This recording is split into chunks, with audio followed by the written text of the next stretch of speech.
নমস্কাৰ, মই ঝৰ্ণা শৰ্মা দীপ চৌধুৰী। আজি আপোনালোকৰ সন্মুখত পাঠ কৰিবলৈ লৈছোঁ প্ৰসিদ্ধ ঔপন্যাসিক সন্তোষ কুমাৰ কৰ্মকাৰৰ এখনি জনপ্ৰিয় উপন্যাস চিলিকন ভেলীত এখোজৰ 58 নম্বৰ খণ্ড। অনামিকা গায়ত্ৰীৰ ঊৰ্ধ্বতম বিষয়া। এইটো ব্ৰাঞ্চতে চাকৰি কৰিব যেতিয়া তাই তেওঁৰ আদেশ নিৰ্দেশ মানি চলিব লাগিব। কিন্তু নিজকে দায়িত্বশীল বায়েক বুলি জাহিৰ কৰি ইঞ্জিনিয়াৰ অনন্ত ভূঞাৰ লগত চিনাকি কৰাই যেনেকৈ বিয়াৰ প্ৰস্তাৱ দিলে, তাৰ বাবে তাই তেওঁক বেয়া পালে। অৱশ্যে ৰুমমেট বনানীক এই ঘটনাটোৰ কথা কৈ খুব হাঁহিলে। বনানীয়েও মন্তব্য আগবঢ়ালে, আত্মমৰ্যাদা সম্পন্ন কোনো ডেকাই বিয়া কৰাব বিচৰা ছোৱালীজনীৰ লগত তেনেকৈ অফিচত চিনাকি হ'বলৈ নাহে। এনেতে গায়ত্ৰীৰ খুৰাকৰ কথা মনত পৰিল। মুম্বাইৰ পৰা অহাৰ পিছত সপ্তাহ 10 দিনৰ মূৰত টেলিফোনেৰে খুৰাকৰ লগত যোগাযোগ হয়। মাজতে 2 দিন ছুটি আছিল আৰু 2 দিন ছুটি লৈ তাই মুম্বাইলৈ যোৱাৰ কথাও ভাবিছিল। কিন্তু সন্দীপৰ লগত ঘটা দুৰ্ভাগ্যজনক ঘটনা আৰু চাকৰিত যোগদান কৰাৰ প্ৰথম ছমাহত ছুটি নাপাই বাবে যোৱা নহ'ল। হেল্ল' খুৰা। মোবাইলৰে যোগাযোগ কৰি গায়ত্ৰীয়ে ক'লে, ভালে আছা নহয়? আছোঁ, ভালেই আছোঁ। তই? গায়ত্ৰী নীৰৱ। তোৰ কথাটো গম পাওঁ, মৰম সনা মাতেৰে বেদব্ৰতে ক'লে। যোৱা শনিবাৰে নবৌয়ে ক'লে, বেয়া লাগিল, তেতিয়াই ফোন কৰিলোঁহেঁতেন। পিছে এইবোৰ লৈ কথা পাতিলে তোৰ বেয়া লাগিব বুলি ভাবি ফোন নকৰিলোঁ। ছুটি লৈ আমাৰ ইয়ালৈ গুচি আহচোন, চেঞ্জ এটা হ'ব। আমাৰ লগত দিন চেৰেক থাকিলে ভাল লাগিব। নতুন চাকৰি, এতিয়াই ছুটি ল'ব নোৱাৰোঁ নহয় খুৰা। সেইটোতো হয়েই, পিছে মেডিকেল লিভ পাবি, মেডিকেল লিভ লৈ গুচি আহ। নাই খুৰা, মিছা কাৰণ দেখুৱাই লিভ নলওঁ। ইফালে যিটো ছেটবেক আহিল, আশা কৰোঁ চম্ভালি ল'ব পাৰিছ। চম্ভালিব লগা হৈছে, চম্ভালিব লাগিব। এনেও বুইছ মানুহ, এইখন সংসাৰৰ কাৰো বাবেই জীৱনত সকলো সময় সুখৰ নহয়, সুচল নহয়। প্ৰত্যেকৰে জীৱনত উঠা নমা থাকেই, হতাশা দুখ থাকেই। আৰু এইবোৰ অলপ বছৰ থাকিবও লাগে দেচোন। এইবোৰ নাথাকিলে জীৱনটোক বুজিব নোৱাৰি, চিনিব নোৱাৰি। সেয়েহে ঘটনাটো বেদনাদায়ক যদিও এইটোক এটা শিক্ষা বুলি লচোন। সৰুকৈ নিশ্বাস এটা পেলাই গায়ত্ৰীয়ে ক'লে, চেষ্টা কৰিছোঁ। পিছে সেয়া জানো ইমান সহজ? সহজ নহয় বুলি জানো, পিছে সহজভাৱে লোৱাৰ চেলেঞ্জ ল'ব লাগিব। চাওঁ কিমানখিনি পাৰোঁ। বাৰু, খুৰী আৰু ভাইটিহঁতৰ কেনেকুৱা? ভালেই আছে। জানই নহয়, খুৰীয়েৰ টিভি চিৰিয়েল আৰু হিন্দী চিনেমাৰ ভক্ত। ঘৰ গৃহস্থীৰ লগত এইবোৰ লৈ তেওঁ ব্যস্ত। মানৱে BCom কমপ্লিট কৰিলে। সি MBA পঢ়িবৰ বাবে মেট পৰীক্ষা দিব, কোচিং লৈছে। সৰুটোৱে এনিমেশ্যন শিকিব, তাকো এডমিশ্যন দিব লাগে। তোমালোক তেন্তে অসমলৈ উভতি নোযোৱা? অসমলৈ উভতি যোৱা হেৰৌ। মুম্বাইত থাকি থাকি খুৰীয়েৰ আৰু ভায়েৰ দুটাৰ যেনেকুৱা মানসিকতা, সিহঁত অসমলৈ নাযায়। সিহঁতক মুম্বাইত থৈ মইনো কেনেকৈ অসমলৈ উভতি যোৱাৰ কথা ভাবোঁ কচোন? তোমাৰ অসমলৈ উভতি যাবলৈ মন নাযায়নে?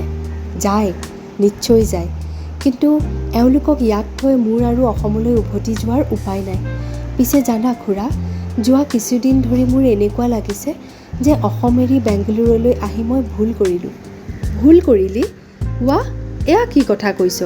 তোৰ নিচিনা ল'ৰা ছোৱালীহঁতে বাহিৰলৈ আহি কত প্ৰতিকূল অৱস্থাত কিমান চেলেঞ্জ লৈ আগবাঢ়ে, তাত তই এনেকুৱা এটা ভাল পজিশ্যন এটা এচিভ কৰি ইয়াত নিগেটিভলি চিন্তা কৰিছ? গায়ত্ৰী নিমাত। সিফালৰ পৰা বেদব্ৰতে ক'লে, বুজিছোঁ, সন্দীপৰ লগত ৰিলেশ্যনটো বেয়া হোৱাৰ বাবে তোৰ মনটো এইবোৰ চিন্তা সোমালে। তই তেনেহ'লে ডিপ্ৰেশ্যনত ভুগিবলৈ লৈছ। কিন্তু তই বুজিয়েই পোৱা নাই ছোৱালী হিচাপে তোৰ কেপাচিটি কিমান।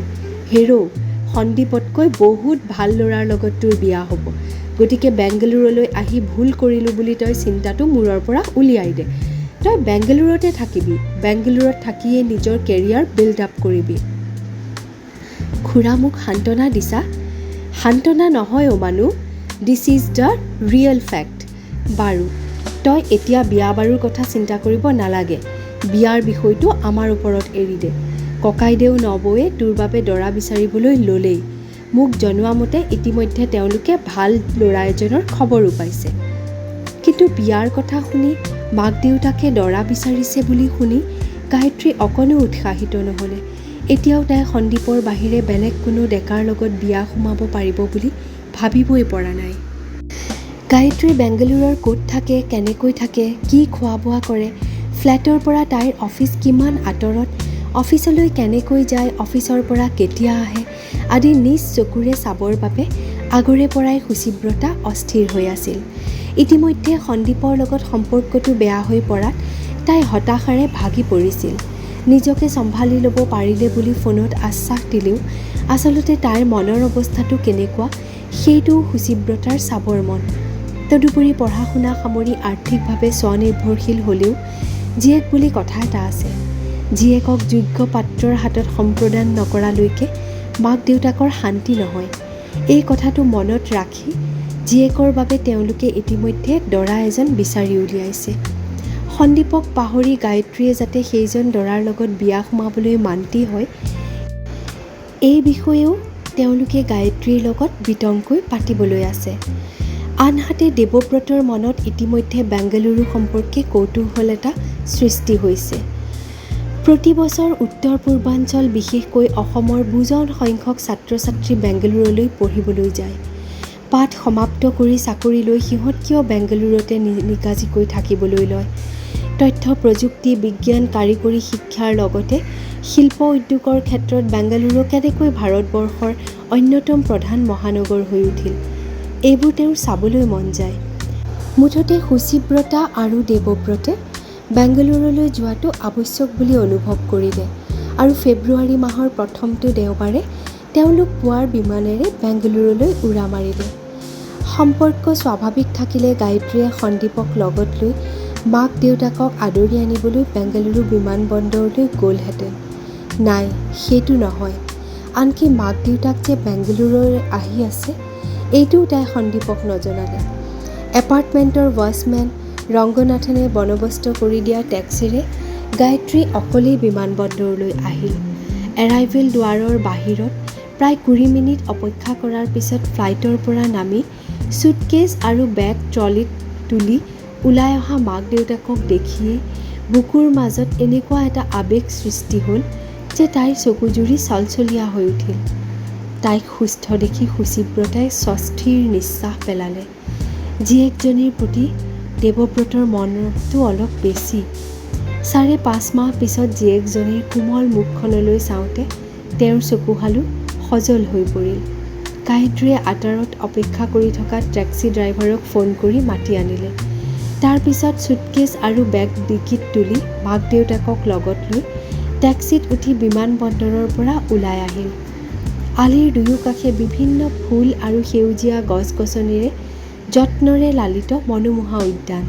ইফালে আজি দেওবাৰ, তদুপৰি দেওবৰীয়া বুলি আলিত যান বাহন কিছু কম।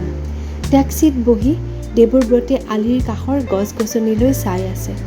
সুচিব্ৰতাৰ লগত পিছৰ চিটত বহি গায়ত্ৰীয়ে ডিব্ৰুগড়ত থকা ককায়েকৰ কথা সুধিলে।